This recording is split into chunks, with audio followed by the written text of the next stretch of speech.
Hello అండి, welcome to our channel Akhil home style cooking. ఈరోజు మన రెసిపీ వచ్చేసి మార్నింగ్ బ్రేక్ఫాస్ట్ కింద ఇన్స్టెంట్ దోశలండి. అది బంగాళదుంప కాంబినేషన్లో చాలా టేస్టీగా ఉండే దోశలు 10 నిమిషాల్లో ఈజీగా చేసుకోవచ్చు. చాలా క్రిస్పీగా కలర్ఫుల్గా కూడా వస్తాయి. మరి ముందుగా ప్రాసెస్లోకి వెళ్ళిపోదాం. ఫస్ట్ అయితే ఒక మిక్సీ జార్ అయితే తీసుకుని దానిలోకి 1 కప్పు వరకు పొడి బియ్య పిండి అయితే వేస్తున్నాను. సేమ్ అదే కప్పుతో అరకప్పు వరకు శనగపిండి అయితే వేసుకోవాలి. అన్నీ ఒకే కప్పుతో కొలతలు అయితే పెట్టుకోండి. అలాగే అదే కప్పుతో అరకప్పు వరకు పెరుగు అయితే పోసుకోవాలి. పుల్లగా ఉండే పెరుగు అయితే పోసుకోండి. నెక్స్ట్ వచ్చేసి ఒక అరకప్పు వరకు పీల్ తీసేసి చిన్న చిన్న ముక్కలుగా కట్ చేసిన బంగాళదుంప ముక్కలు అయితే వేసుకోవాలి. పచ్చి బంగాళదుంప ముక్కలన్నీ ఉడికించవలసిన అవసరం లేదు. అలాగే ఒక అరకప్పు వరకు వాటర్ అయితే పోసుకోవాలి. నెక్స్ట్ ఇందులోకి మన టేస్ట్ తగ్గట్టుగా సాల్ట్ అయితే వేసుకోవాలి. ఇప్పుడు మూత అయితే పెట్టేసి వీలైనంత మెత్తగా అయితే గ్రైండ్ చేసుకోవాలండి. ఎక్కడ బంగాళదుంప ముక్కలు లేకుండా ఈ విధంగా గ్రైండ్ చేసుకుని ఒక గిన్నెలోకి అయితే వేసేసుకోండి. వేసిన తర్వాత అదే జార్లోకి కొంచెం ఒక 2 స్పూన్ల వరకు వాటర్ పోసుకుని పిండిలోకి అయితే వేసేసుకోండి. ఇప్పుడు ఈ దోశలు ఇన్స్టెంట్గా వేస్తున్నాం కాబట్టి ఇందులోకి కొద్దిగా ఒక చిటికెడు బేకింగ్ సోడా అయితే వేసాను. ఇది ఆప్షనల్ అండి, మీరు కావాలంటే వేసుకోండి, లేకపోతే స్కిప్ చేసేవచ్చు. ఇప్పుడు సోడా వేసిన తర్వాత పిండి అంతటి కలిసేట్టు కలిపేయండి. కన్సిస్టెన్సీ అనేది ఈ విధంగా అయితే ఉండాలి దోశలకి. ఇప్పుడు స్టవ్ ఆన్ చేసి దోశ పెనాన్ని పెట్టేసి పెనం బాగా హీట్ అయిన తర్వాత ఫ్లేమ్ లోలో అయితే పెట్టుకుని ఒక గరిటెడు వరకు పిండి అయితే తీసుకోండి. పిండి వేసిన తర్వాత ఈ విధంగా పలుచగా అయితే స్ప్రెడ్ చేసుకోవాలి. మనకు వీలైనంత పలుచగా అయితే ఈ దోశని స్ప్రెడ్ చేసుకోవచ్చండి. చాలా క్రిస్పీగా అయితే వచ్చేస్తాయి. ఇలా వేసేసిన తర్వాత ఫ్లేమ్ మీడియంలోకి అయితే పెట్టుకుని దోశను అయితే కాలనివ్వాలి. ఇప్పుడు ఈ దోశ పైన కొద్దిగా తడ ఆరనిచ్చి దీనిపైన అయితే ఆయిల్ కానీ నెయ్యి కానీ బటర్ కానీ ఏదైనా వేసుకోవచ్చండి. ఇప్పుడు దోశ పెనాన్ని అడ్జస్ట్ చేసుకుంటూ దోశ మొత్తాన్ని కాలనివ్వాలి. చూడండి, ఇలా ఈవెన్గా మంచి కలర్లోకి క్రిస్పీగా కాలిన తర్వాత తీసేయడం. చాలా బాగా వచ్చిందండి దోశ అయితే. మన ఇన్స్టెంట్ దోశ అయితే రెడీ అయిపోయిందండి. ఇప్పుడు మనకు నచ్చినట్లుగా ఫోల్డ్ చేసుకుని తీసేయడమే. మీకు తీస్తుంటేనే అర్థమవుతుంది ఎంత క్రిస్పీగా వచ్చిందో. అంతే కలర్ఫుల్గా కూడా వచ్చింది, అంతే టేస్టీగా కూడా ఉందండి దోశ. అలాగే మిగిలిన పిండి అంతటిని ఇలా క్రిస్పీ దోశలు అయితే వేసేసుకుందాం.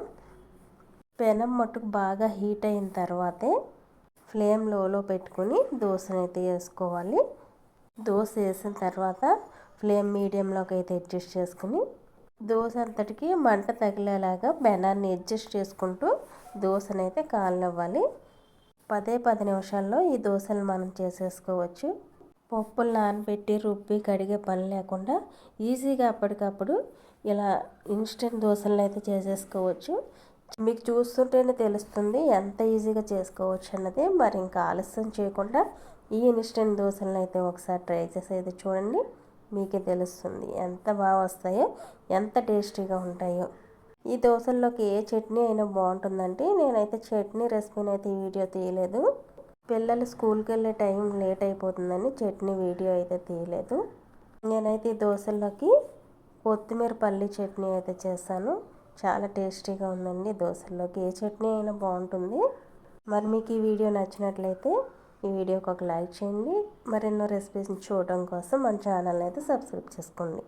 ఇప్పుడు చూపించబోయే మన రెసిపీ వచ్చేసి అప్పటికప్పుడు చేయగలిగే సాఫ్ట్ దోశలండి. మెత్తటి స్పాంజ్ దోశలు అయితే చేస్తున్నాను. అప్పటికప్పుడు చేసేసుకోవచ్చు, పప్పులతో పని లేకుండా. ముందుగా ప్రాసెస్లోకి అయితే వెళ్ళిపోదాం. ఫస్ట్ వచ్చేసి ఒక మిక్సీ జార్ అయితే తీసుకుని దానిలోకి 1 కప్పు వరకు ఉప్మా రవ్వ అయితే వేస్తున్నానండి, సూజీ. ఈ రవ్వను ఒకసారి అయితే గ్రైండ్ చేసేయాలి. ఇలా గ్రైండ్ చేసేసిన తర్వాత ఇప్పుడు ఇందులోకి మన టేస్ట్కి తగ్గట్టుగా సాల్ట్ అయితే వేసుకోవాలి. వేసుకున్న తర్వాత ఏ కప్పుతో అయితే మనం రవ్వ తీసుకున్నామో అదే కప్పు వరకు పొల్లటి మజ్జిగ అయితే తీసుకోవాలి. మీరు ఒకవేళ పెరుగు పోస్తున్నట్లయితే అరకప్పు పెరుగు తీసుకుంటే సరిపోతుంది. సగం వరకు మజ్జిగ అయితే పోసేసి ఒకసారి గ్రైండ్ చేసి మిగిలిన సగం అయితే ఇప్పుడు పోసి మరలా గ్రైండ్ చేస్తున్నాను. చూడండి ఇలా మెత్తగా అయితే గ్రైండ్ చేసేసుకోవాలి. ఏలైనంత మెత్తగా అయితే ఉండాలండి. మనం వేసే స్పాంజ్ దోశలు కాబట్టి పిండి అనేది మెత్తగా అయితే ఉండాలి. ఇప్పుడు ఇన్స్టెంట్గా వేస్తున్నాం కాబట్టి ఇందులోకి 1 టీ స్పూన్ వరకు బేకింగ్ సోడా అయితే వేస్తున్నాను. సోడా వేసిన తర్వాత మొత్తం పిండి అంతటికి కలిసేలా కలిపేయాలి. చూడండి స్పాంజ్ దోశలు వేసుకోవడానికి కన్సిస్టెన్సీ అనేది ఈ విధంగా అయితే ఉండాలి. మరీ పలుచగాను ఉండకూడదు, గట్టిగాను ఉండకూడదు. ఇలా అయితే ఉండాలి. ఇప్పుడైతే స్టవ్ ఆన్ చేసి ఇప్పుడు దోశలు అయితే వేసేసుకుందాం. స్టవ్ ఆన్ చేసి దోశ ప్యాన్ పెట్టి పెనం బాగా హీట్ అవ్వాలండి. హీట్ అయిన తర్వాత వేసుకోవాలి. పెనం వేడెక్కిన తర్వాత ఫ్లేమ్ మీడియంలోకి పెట్టేసి ఒక గరిటెడు పిండి అయితే తీసుకుని వేసుకోండి. వేసిన తర్వాత మటుకు ఎక్కువగా స్ప్రెడ్ చేయకూడదు, లైట్గా స్ప్రెడ్ చేసి వదిలేయండి. అప్పుడే దోశలు మెత్తగా సాఫ్ట్గా అయితే వస్తాయి. చూడండి దోశ వేసిన తర్వాత ఇలా చిల్లులుగా అయితే వస్తాయి. ఫ్లేమ్ మీడియంలో పెట్టి కాలం వాళ్ళు ఇప్పుడు దీనిపైన మూత పెట్టేస్తున్నాను. ఆవిరి మీద ఉడికిస్తున్నాను ఈ దోశని. మీకు కావాలంటే ఆయిల్ అయినా పోసుకోవచ్చు. 2 నిమిషాలు కాలిన తర్వాత రెండో వైపుకి అయితే టర్న్ చేశాను. రెండో వైపును కూడా 1 నిమిషం పాటు కాలనిచ్చి తీసేస్తున్నాను. ఇప్పుడు మనం నెక్స్ట్ దోశ వేసేటప్పుడు కూడా పెనం బాగా హీట్ అవ్వాలండి. హీట్ అయిన తర్వాతే ఫ్లేమ్ మీడియంలో పెట్టుకుని దోశనైతే వేసుకోవాలి. దోశ వేసిన తర్వాత ఆవిరి పట్టేలాగా మూత అయితే పెట్టేయండి. 2 నిమిషాల పాటు కాలనివ్వాలి. 2 నిమిషాల పాటు కాలిన తర్వాత రెండో వైపుకి టర్న్ చేసినా పర్వాలేదు, చేయకపోయినా పర్వాలేదండి. వన్ సైడ్ కాలినా సరే దోశ చాలా బాగుంటుంది. మన ఇష్టాన్ని బట్టి వేసుకోవచ్చండి. అలాగే ఆయిల్ పోసినా పర్వాలేదు, పొయ్యకపోయినా బాగానే ఉంటాయి. ఇలా పిండి అంతటిని మనకు కావాల్సినన్ని స్పాంజ్ దోశలు అయితే మెత్తటి దోశలు అయితే వేసేసుకోవచ్చు. ఈ దోశల్లోకి ఏ చట్నీ అయినా బాగుంటుంది. ఆవకాయ పచ్చడితో కూడా తినేయవచ్చండి. దోశలు చాలా టేస్టీగా ఉంటాయి. చూడండి ఎంత మెత్తగా వచ్చాయో. మరి స్పాంజ్ దోశల రెసిపీ మీకు నచ్చినట్లయితే ఈ వీడియోకి ఒక లైక్ అయితే చేయండి. అలాగే సబ్స్క్రైబ్ చేసుకున్న వాళ్ళైతే మరెన్నో ఈజీ రెసిపీస్ కోసం మన ఛానల్ని అయితే సబ్స్క్రైబ్ చేసుకోండి.